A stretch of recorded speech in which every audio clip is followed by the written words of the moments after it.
Shyam Kaushik, Indian business ജേർണലുകളുടെ മാനസപുത്രൻ. വന്ദേ മാതരം പാടുന്നവന് വെടിയുണ്ട കണ്ട് അത്താഴമൊരുക്കണമെന്ന് വാശി പിടിച്ച ആ പഴയ വിക്ടോറിയൻ ഫിലോസഫിയുടെ പിന്തുടർച്ചക്കാരൻ. അധികാരം തങ്ങളുടെ മാത്രം ജന്മാവകാശമാണെന്ന് പ്രഖ്യാപിച്ച് ഉത്തരേന്ത്യൻ ഗോസായിമാരുടെ ബിനാമി എന്ന ഓമന പേരിട്ട് വിളിക്കുന്ന കാവൽ നായ. സ്നേഹമെന്ന വാക്കിന് പൊള്ളയായ കൺസ്യൂമർ സംസ്കാരത്തിന്റെ വില പോലും കൽപ്പിക്കാത്ത പുതുപുത്തൻ തലമുറയുടെ ആരാധനാപാത്രം, ദ കിങ് ഓഫ് ഹവാല. ഇനി എന്തൊക്കെ വേണം വിശേഷങ്ങൾ ഇവനെ പറ്റി? For the people, of the people, by the people എന്ന് നീയൊക്കെ പകൽ വെളിച്ചത്തിൽ മാത്രം തൊണ്ടകീറുമാറി ശതകോടികളോട് വിളിച്ചു പറയുന്ന പരിപാവനമായ ആ പൊളിറ്റിക്കൽ സിസ്റ്റം ഉണ്ടല്ലോ, ഒരു ശരാശരി ഇന്ത്യന്റെ അവസാനത്തെ ആശ്രയമായ ആ ഡെമോക്രാറ്റിക് സിസ്റ്റം, അതിന്റെ നെഞ്ചിൽ ചവിട്ടി നിന്നുകൊണ്ട് പുതിയ മഹാത്മാക്കളുടെ നിലയിലേക്ക് നിന്നെ പ്രതിഷ്ഠിക്കാൻ വേണ്ടി കച്ച കെട്ടിയിറങ്ങിയ ഇവന് ഇനി അതിനുള്ള ഭാഗ്യമുണ്ടാവില്ല.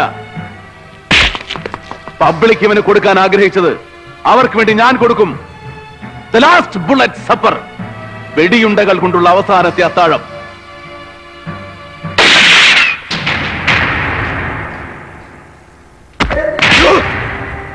നീ തകർത്ത് കളഞ്ഞ് എന്തൊക്കെയാണെന്ന് അറിയോ നിനക്ക്?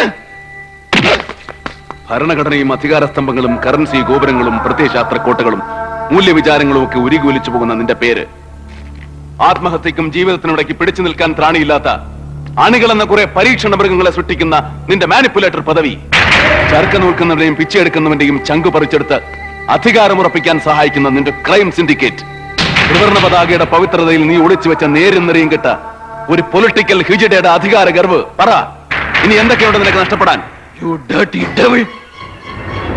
എല്ലാം അവസാനിച്ചു നീ കരുതണ്ട. അത്ര പെട്ടെന്നൊന്നും തകർത്തെറിയാനാവില്ല നിനക്കെന്നെ. നിനക്കെന്നല്ല, ആർക്കും എന്നെ തകർക്കാനാവില്ല. മണി മണി പവർ, അതുകൊണ്ട് നഷ്ടപ്പെട്ടതെല്ലാം ഞാൻ തിരിച്ചെടുക്കും. എന്നിട്ട് ഡൽഹിയിൽ കൂടുതൽ പവറോടെ ചിറക് വിരിച്ചങ്ങനെ പറന്ന് നടക്കും ഞാൻ. Survival of the fittest. ഓരോന്നായി നഷ്ടപ്പെട്ടുകൊണ്ടിരിക്കുന്ന ഭീരുവിന്റെ വാഴ്ചക്കാലം. പക്ഷെ എനിക്കതില്ല.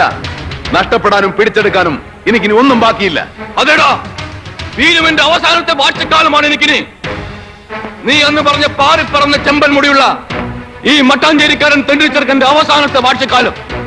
അവന്റെ മുമ്പിൽ നീ ഒന്നുമല്ല.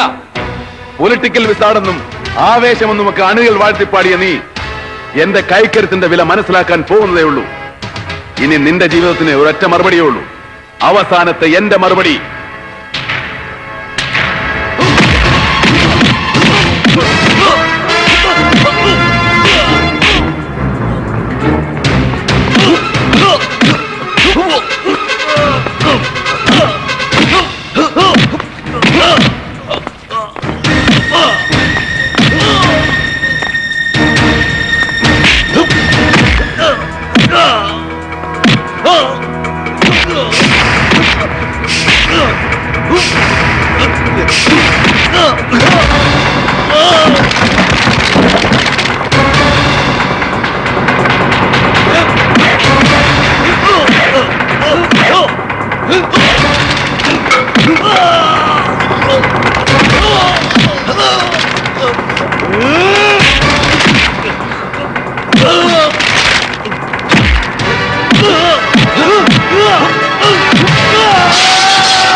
ഞാൻ തീരുമാനിക്കുന്ന സമയത്തായിരിക്കും നിന്റെ മരണം.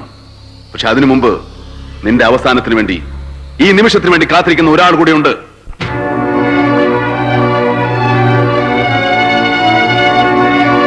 പത്രം പവറാണെന്ന് നിനക്ക് മനസ്സിലാക്കി തരാൻ വേണ്ടി സ്വന്തം ജീവൻ വരെ പണയം വെച്ച പെൺകുട്ടി. കിരൺ വർമ്മ എന്ന പാവം ചെറുപ്പക്കാരന്റെ ചോരയ്ക്ക് പകരം നീ നൽകേണ്ടി വന്ന കനത്ത വില.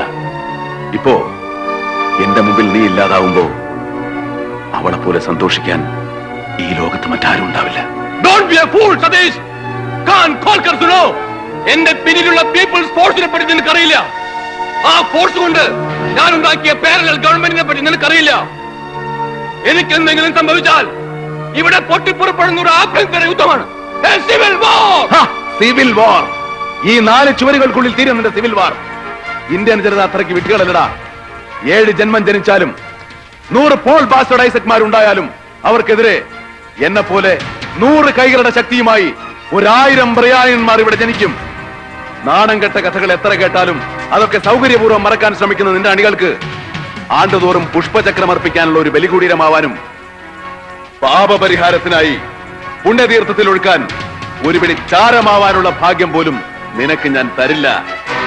അതുകൊണ്ട് ഇന്ത്യൻ ഡെമോക്രസിയുടെ ഐതിഹ്യമാലയിൽ പോലും ഒരു ചരിത്രമാവാൻ ഇനി നീ ഉണ്ടാവരുത്.